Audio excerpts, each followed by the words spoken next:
जी भी बच्चा खଣି चलेब प्रथमे निज एरिया भल मेडिकल भल शिक्षा अनुष्ठान एवं तार सहित पाखापाखि पिला प्रथम निजुक्ति दब आई दुखर कथा आज बाहर राज्य 90% पिला चाकरी कर आज आमर ये भद्रक पिला। नमस्कार बंधुगण, आज मु गोटे शोभायात्रा आगमन करी सी हूँ बेकारी और चाषी समस्यार समाधान पाई सामाजिकवादी लुटखोर कंपानी आदानी विरोध में 4 दिनिया पदयात्रा भद्रक धामरा आंदोलन चलता। मुझे योगदान देती देखु एठी माने केते शह शह लोक आसिके जगार जोग देइचंती।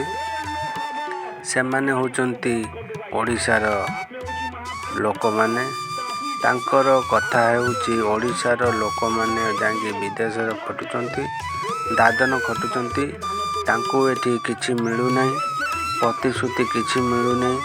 से माने कहियार जे मेडिकल सुविधा बा कौनसी शिक्षागत सुविधा आउ चाकरी बाकरी किछि मिलुनी। सी बाहर लोक आनिकी काम कराउछंती।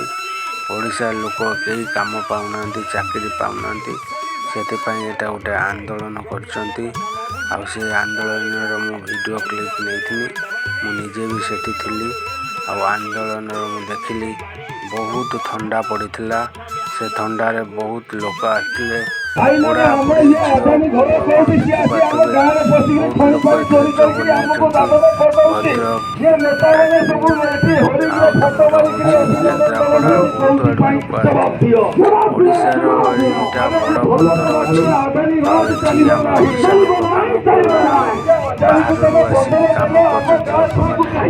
आउे ओडिशार लोक मैंने आंदोलन कर से भद्रक गांधी पड़िया पदयात्रा करते भीषण ठंडार से मैंने पदयात्रा कर आगक आगक मारी चलते देखु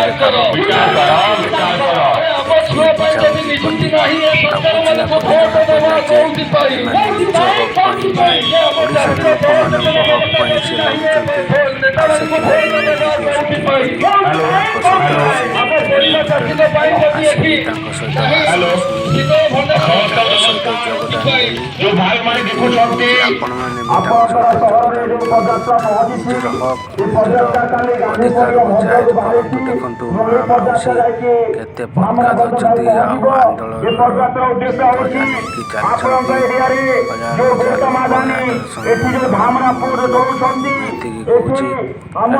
निज हक नहीं निज छुआ पिला कमर बिंदु तथा माने 25 किलोमीटर चलिक आसले से धामरा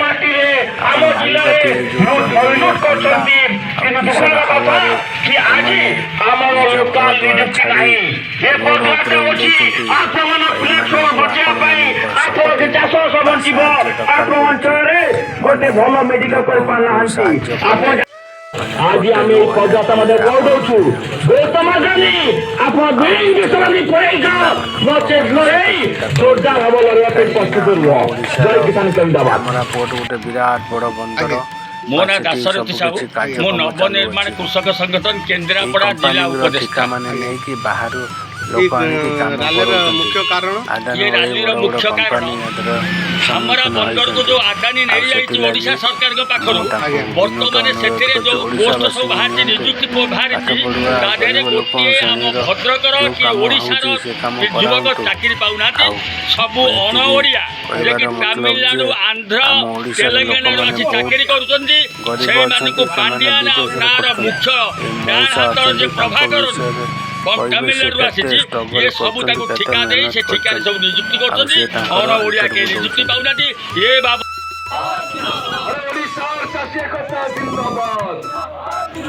नवनिर्माण कृषक संगठन जिंदाबाद जिंदाबाद छुआ को नियुक्ति नहीं कि बंदर देश कहा पाई ଓଡ଼ିଆ ଛୁଆକୁ ନିଯୁକ୍ତି ନାହିଁ ଏ ଓଡ଼ିଶାରେ ବନ୍ଦର ଦେଇଛ କାହା ପାଇଁ ନବ ନିର୍ବାଳ ଜବାବ ମାଗୁଛି ଜବାବ ଦିଅ ଜବାବ ନଦେଲେ ରାଜରାସ୍ତାରେ ଲଢ଼େଇ ହବ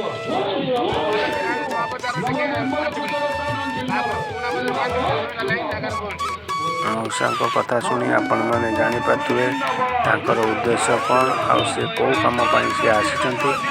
ଆଉ ଆପଣମାନେ ବି ଜାଣିପାରୁଥିବେ ଶହ ଶହ ଲେଡ଼ିଜ୍ ବୁଢ଼ା କତରୁ ବୁଢ଼ା ବୁଢ଼ୀ ଟୋକା ଝିଅ ବୋଉ ନିଜ ଘର ଦ୍ୱାର ଛାଡ଼ି ଏହି ଯୋଗଦାନରେ ସାମିଲ ହେଇକି ନିଜ ପରିଚୟ ବା ନିଜ ପିଲାଙ୍କ ଭବିଷ୍ୟତ ପାଇଁ ଲଢ଼ୁଛନ୍ତି।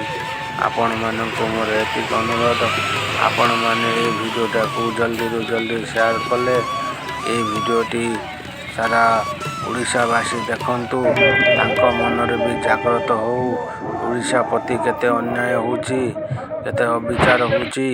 ବାହାରର ଷ୍ଟେଟ୍ର ଲୋକ ଆସିକି ଓଡ଼ିଶାରେ କାମ କରୁଛନ୍ତି ଆଉ ଓଡ଼ିଶାର ଲୋକମାନେ ଯାଇକି ଦାଦନ ଖଟୁଛନ୍ତି। ଏଇ କ'ଣ ନିୟମ, ଏଇ କ'ଣ ଆଇନ, ଏଇ କ'ଣ ଅନୁଷ୍ଠାନ? ଆପଣମାନେ ସହଯୋଗ କରନ୍ତୁ ଆଉ ମୋ ଭିଡ଼ିଓଟାକୁ ସେୟାର କରନ୍ତୁ। ଆଉ ସମସ୍ତଙ୍କୁ ସେୟାର କଲେ ଭିଡ଼ିଓଟି ଭାଇରାଲ ହେଇଗଲେ ସମସ୍ତେ ଜାଣିପାରିବେ ଆଉ ଯୋଗ ଦେବେ। ଆପଣଙ୍କ ନ୍ୟାୟ ଆଉ ହକ୍ ପାଇଁ ଆପଣ ଲଢ଼ୁଛନ୍ତି। ଏତିକି କହିକି ମୁଁ ବହୁତ ଖୁସି, କାହିଁକିନା ଏ ଭିଡ଼ିଓର ଆପଣମାନେ ସବୁକିଛି ଦେଖିପାରୁଥିବେ। ଲୋକମାନେ ନିଜ ବ୍ୟାଗ୍ କାନ୍ଧେଇ ଚାଲିଛନ୍ତି ଆଉ ନିଜ ଖାଦ୍ୟ ନିଜ ପାନୀୟ ଜଳ ବି ଧରିକି ଚାଲିଛନ୍ତି। ଏତେ ଥଣ୍ଡା ମୌସମରେ କହିବାକୁ ଗଲେ ଦେହର ଟାଙ୍କୁରୁ ଉଠୁଛି ରୁମ। ଯେଉଁ ଥଣ୍ଡା ପବନ ଶୀତ କାକରରେ ଚାଲିଛନ୍ତି ଆପଣମାନେ ଦେଖିପାରୁଥିବେ। ୟାଙ୍କ ସ୍ଲୋଗାନ ଧରି ଚାଲିଛନ୍ତି। ଆଉ କିଛି କହିବାର ନାହିଁ, ଆପଣମାନଙ୍କ ଉପରେ ମୁଁ ଛାଡ଼ିଦେଲି। ଆପଣମାନେ ଏ ଭିଡ଼ିଓ ଦେଖନ୍ତୁ।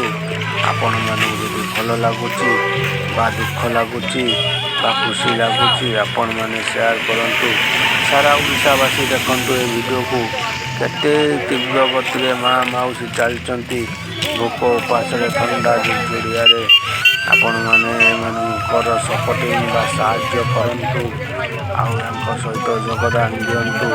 ଆପଣମାନଙ୍କ ପିଲା ବା ଆପଣମାନ ସାଥୀ ବା ବନ୍ଧୁ ଭାଇମାନଙ୍କ ପାଇଁ ଯେଉଁମାନେ ଦାଦନ ଖଟୁଛନ୍ତି ବିଦେଶରେ ସେମାନଙ୍କ ପାଇଁ ଖାସ୍ କରି ଏ ଭିଡ଼ିଓ ଦେଖନ୍ତୁ। ଆପଣଙ୍କ ପାଇଁ କେତେ ଲଢ଼ୁଛନ୍ତି ମା' ମାଉସୀ। ଏହି ଯୋଗଦାନରେ ଆପଣ ସାମିଲ ହେଇକି ନିଜକୁ ନିଜ ପରିବାରକୁ ସାହାଯ୍ୟ କରିବେ।